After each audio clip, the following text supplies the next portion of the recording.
Hello, this is Matt Koski, and I will be showing you how to build a potato cannon today. Alright, here we are at Menards buying stuff to build our potato cannon. First of all, we're going to need something to get the tubes together, so you're going to need a coupler, and it works to buy this first so that you know what size barrels to get. I just got a 3-inch diameter on one side and a 1.5-inch diameter on the other side. After that, you're going to need to find your actual PVC tube. I know that I needed a 3-inch on one side and a 1.5-inch on the other, so I got a big 3-inch PVC tube and a 1.5-inch diameter PVC tube. Menards will cut these for you, but since we have the capabilities at home, we're just going to cut them at home instead. In addition to the PVC barrel and cap, you are going to need something to close up the big 3-inch diameter tube. So I have a cap right here that opens up, but when you need to close it, you just screw on the cap if you can, and there you go. You're going to need to buy that stuff too. When it comes to stuff other than PVC, you're going to need a grill igniter to give you the spark to ignite the hairspray in there. And you can buy all this at Menards. Then in addition to all this, you're going to need hairspray and obviously potatoes, and then you're going to need something to stick the potatoes into the tube. In addition to the materials, you're going to need a few tools. It's helpful to have a drill, but a screwdriver would work too. You may or may not need a saw depending on if you decided to cut the PVC yourself or if you just had Menards do it for you. Then you're also going to need something to glue the pieces together, so some PVC solvent and cement is going to be necessary, and just a few screws that you may find laying around the house. You're going to need those as well. It's also helpful if you have the cannon kind of laid out, how it's going to sort of look as a finished product, just so you know where the different pieces go. And then you will begin the job of gluing stuff together. Alright, this is how to glue PVC together.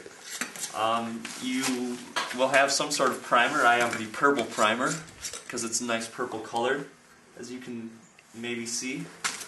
And you have to put that on first, so just put that just to clean off what you're going to be doing, and if there's extra, just stick that back in the can. Get both ends of what you're going to be gluing together just to keep it all clean here. You don't want to have dirt on there. And once those are primed, then you get out your PVC cement. If you can get it open, there we go. And this is going to be very goopy, and this is going to smell disgusting, so you try not to inhale too much. Also be in a well-ventilated area when you're doing this, and you just kind of apply the glue liberally to both ends of whatever it is that you're gluing. Just get a nice coat of cement on there, and then you just jam them together as far as they will go, and just hold it like so for a few seconds, and after a few seconds it will have dried enough that they'll stick together, but keep in mind that this glue won't be completely dried for about 24 hours, so don't be putting too much stress on the joints until then. Alright, this is our finished potato cannon. As you can see, it is taller than me, which is pretty good size for it. You can see we have everything glued together. Make sure you do not glue on the cap that screws onto the end. This needs to come off to get the hairspray in there, so do not glue this part of it on. The next step is to put the screws in so that we can hook up the igniter and create a spark inside this end of the potato cannon. So just kind of place your screws on directly opposite sides going towards each other so that when you look inside they're almost touching, and they'll be about this far apart. That is the goal. So see you when I have that done. Once you have the screws in, then it's time to attach the igniter.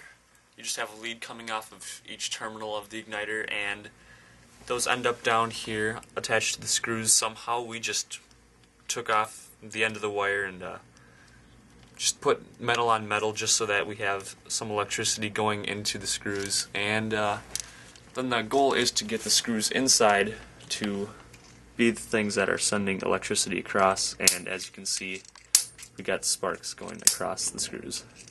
So we are all in order. Alright, one more finishing touch you can add if you have a file is the front edge of the barrel. If you file down the sides, just kind of like so, until it kind of comes to a little point, it's going to be beveled, and that way when you put the potatoes in, it will cut the potato exactly to the size of the barrel, which will be perfect. It's not, this step isn't necessary, but it is very helpful when it comes to actually putting the potatoes in. Alright, here we are, ready to fire the cannon. We have our potato and our barrel, so you just kind of jam this potato down there. Then you take some kind of stick. I just used any old broom, but whatever it is that you need to use will do. Jam the potatoes down the barrel where you have your hairspray, and you have one person screwing on the cap, one person putting the hairspray. For a potato can this size, about 3 seconds of hairspray will do. Screw on the cap. Remember, keep it pointed in a safe direction so as not to hurt anybody. And when you're ready, you say 3, 2, 1, fire in the hole, press the button, and that is how to make a potato cannon. A review of the steps: you buy all your materials, then once you have everything cut to size, you lay it all out, glue it all together. Don't forget your purple primer there, that's important to have the primer on before the cement. And once it's all glued, you get the drill, put the screws in there, attach the igniter to the screws, and remember not to glue on the end cap, because that would be an issue if that was glued on. Then you get your potatoes, your hairspray, stick the potato in first, put the hairspray in, about 3 seconds, close the cap, point in a safe direction, hit the button, and you're good to go. So I hope you enjoyed this video.